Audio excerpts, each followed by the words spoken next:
A popular thing that more recent Pokemon games have liked to include is the ability to catch almost every single legendary on the face of the earth. Seriously, you can catch so many of them. I remember when they actually felt mysterious and special. Now they're just souped up wild Pokemon. Anyway, Legends Arceus is no different to this, with there being a total of 18 legendaries available to catch. So this video is going to be going through each one and showing you exactly how to catch them.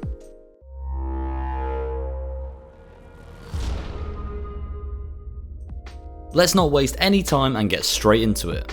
I may as well start with the two main legendaries of the Sinnoh region, Dialga and Palkia. These two legendaries are a storyline encounter, so they don't need much explanation. One thing to note is that the choice you make when choosing either Adaman or Irida to go with you actually determines which of these two Pokemon you'll see first. After making this choice, you will face both of them at the Temple of Sinnoh, with whichever one you didn't pick being in its Hisuian form. It feels like it only makes sense to go from Dialga and Palkia over to Giratina. After defeating Volo and his somewhat surprising use of this legendary, it will fly off and disappear. You will then get word from Professor Laventon that there's been a mysterious shadow roaming around over the region. After hearing this, you'll need to head over to Cobalt Coastlands and pay a visit to the Turnback Cave, which can be found just past Isle Spy Shore. Once you enter the cave, Giratina will be sitting there waiting to battle you. Next, I'll be covering two legendaries that have specific requirements in order to catch them, Darkrai and Shaymin. Once completing the main story, a request will pop up on the board for each of these, but only if you've played Brilliant Diamond or Shining Pearl and Sword and Shield on the same console, with the former being required for Darkrai and the latter for Shaymin. To encounter each of these, you have to start the individual requests. Once you do this, activate the request and it will lead you straight to the area where they'll be. It's pretty much all laid out for you. The only thing it doesn't tell you is to encounter Shaymin, you need to go to the Floro Gardens in Obsidian Fieldlands. Now onto a much more complicated set of legendaries, being Manaphy and Phione.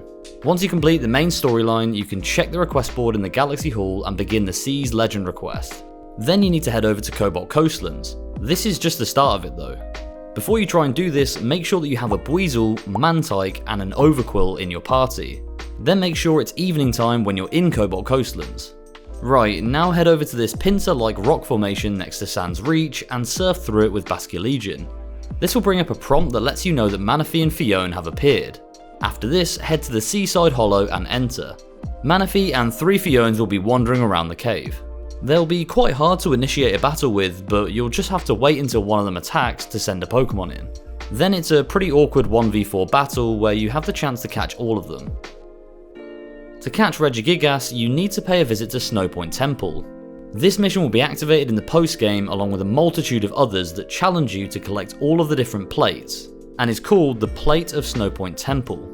Simply head over to the marked location and talk to Adaman and Sabi, who will tell you that the door seems impossible to open, but seeing as you have the Icicle, Stone and Iron plates, it opens right up for you. Once opened, Regigigas will be waiting to battle you. Cresselia is another one of the post-game missions, called the Plate of Moonview Arena. Make your way over to Coronet Highlands and Melly will be at the entrance. Speak to him and he will ask you to go through and catch Cresselia. From this point forward it's pretty simple. Encounter it in the arena and try to keep a low profile before throwing a Pokemon at it. You can use smokes or other items to distract it, but I wasn't smart enough to think of that at the time. Continuing with the post-game mission encounters, Heatran can be found via the Plate of Firespit Island mission. As you might have guessed, you need to visit Firespit Island, and you'll be met by Irida and Iscan who will initiate your battle with Heatran.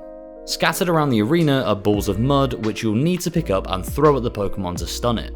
Keep moving whilst you do this and only throw the mud when it's just used an attack. Eventually it'll be stunned and you can send a Pokemon in. Mesprit, Uxie and Azelf are all really simple. In the post-game they'll all just be waiting for you inside the caves of their respective lakes. Make your way over to each one of them and they'll be in the middle waiting for you to start a battle with them. Then it's just a case of weakening each one and catching them. Honestly, this one is a piece of cake. What certainly isn't a piece of cake are the Genie Pokemon, Thundurus, Landorus, Tornadus and Enamorus. We did a separate video explaining exactly how to catch these, so if you want more details on them, make sure to go and watch that. In brief, as soon as you enter the Galaxy Hall after starting the deified Pokemon quest, Kogita will inform you of the 3 main Genie Pokemon that you should seek out and catch, and will tell you where to find them. I'll put the area in which each of these spawn on screen now. But just bear in mind that to encounter Tornadus you'll have to visit the area during a snowstorm, and for Thundurus you'll need to be in the midst of a thunderstorm. The other two don't require any special weather conditions though. Finally, we're looking at the main legendary of the game and the god of all Pokemon, Arceus, or Arceus for all those people who don't like to pronounce it correctly. Fight me. After defeating Giratina in the Temple of Sinnoh, you'll be granted with the Azure Flute to summon Arceus. However, there is one big requirement. You need to go and catch all 242 Pokemon that roam Hisui. You don't need to rank up their research levels though, just catch them. But as you can see by the lack of footage on screen, this is something that I haven't quite done yet. Through the power of the internet however, I do know that battling Arceus is essentially like quelling a frenzied noble Pokemon, but as you can imagine, much harder. Throw bombs at it until it's stunned, and then throw a Pokemon in. So that's all the legendary Pokemon available in Legends Arceus and where to find them. If this video helped you out, please consider subscribing to the channel for more gaming guide videos. Thank you all for watching, and we'll see you next time.